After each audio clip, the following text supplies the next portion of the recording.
Good day everyone. Welcome to our thermodynamic engineering lecture series. Let's talk on conservation of mass. Mass is like an energy. It's a conserved property and cannot be created or destroyed during a process. Consider this. In a closed system, the mass of the system remains constant during a process. While in control volumes, where there's a mass flow, the mass can cross the boundaries, and yet, so we must keep track of the amount of mass entering and leaving the volume. Observe between these two scenarios. One, the mass cannot be changed, while others, since there's a mass flow that goes into and out of the system, means that we need to monitor the mass change. How is mass and energy related to each other?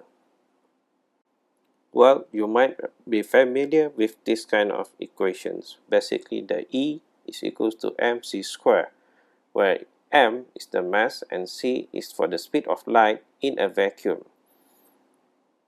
Interestingly, mass is not only conserved in a process, but they are also conserved when in chemical reactions such as this one.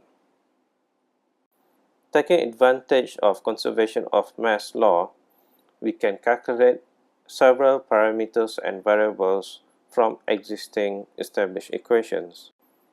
For example, we know that mass is highly related to density. Thus, to calculate for a mass flow rate, we establish this equation, which is del m dot equals to rho Vn dAc. By integrating or solving these equations, we have that the mass flow rate is equals to integration of del m dot integration of rho Vn dAc. Thus, we have our traditional equation of m dot equals to rho V average AC. Take note that here we have V average, means that it is the average velocity of the fluid inside the system. An average velocity is defined by this equation, which is V average equals to 1 over AC integrate Vn dAc. The volume flow rate also can be calculated from the average velocity by using these equations. Here we have the volume flow rate equals else the average velocity times by the cross-section's area. Let us consider how conservation of mass is applied to a control volume. In a control volume, we need to observe the amount of mass entering the control volume as well as the mass leaving the control volume. For example, here, let us look into this bathtub.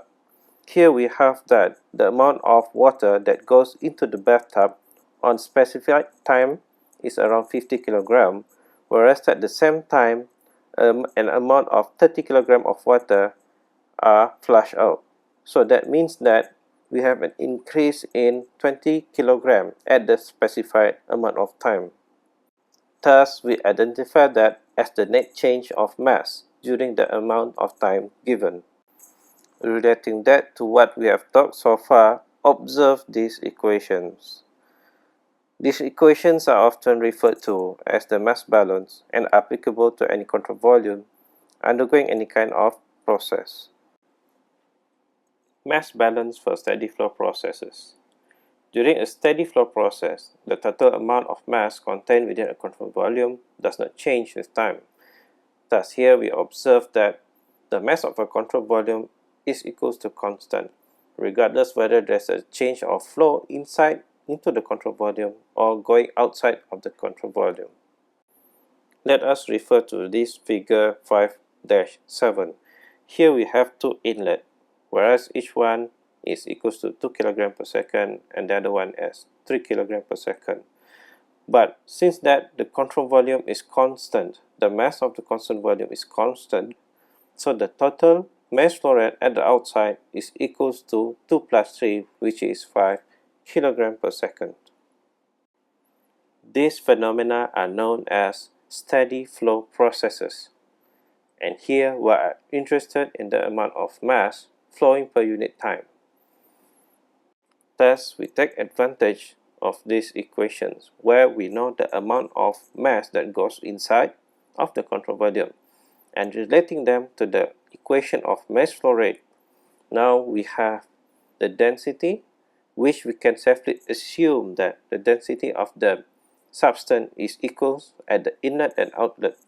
So we can simplify this equation as V1 A1 equals to V2 A2.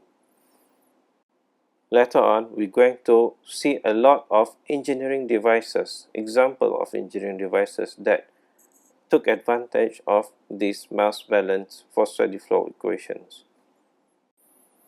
In a control volume, the substance might be in the form of gaseous state or in the form of liquid. A liquid is considered an incompressible flow, where the density or volume does not change under different pressures. Thus, we can assume that the density at the inlet of the control volume and the outlet of the control volume are the same.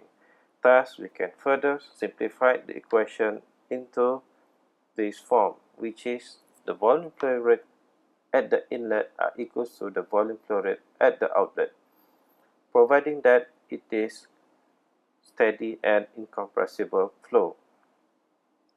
And if you further assume that for this flow is a single stream flow, then immediately you can calculate the velocity, the average velocity for the inlet port and the average velocity at the outlet port, provided that you know either the area of the outlet or vice versa, where you can calculate the area of the outlet provided that you know the volume flow rate or the average velocity at the outlet port.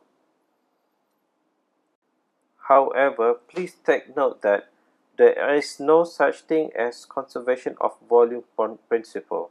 We only have the conservation of mass principle, and this is a special case where the density remains constant, which normally applies to a liquid. Thank you, and looking forward to meet you at our next lecture series.